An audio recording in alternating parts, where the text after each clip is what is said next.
Hey, what's up guys? Welcome to another video. So in this video I'm showing how to replace the positive terminal on a 7th-gen Nissan Maxima or other vehicles that got the same exact part number and same procedure. I'll have in the description below. All you're gonna need is 12 mil.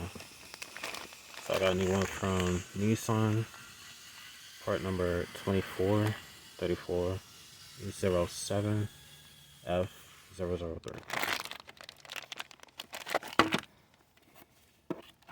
So I'm gonna remove the nut.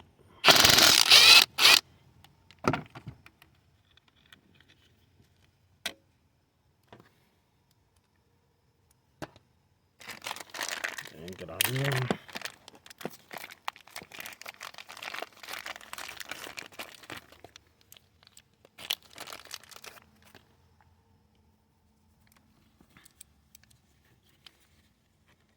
Put it in.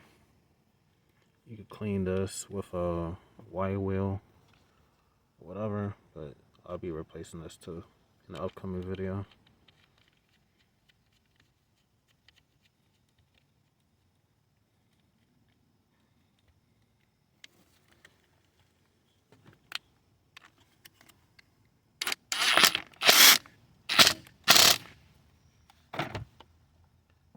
That's it.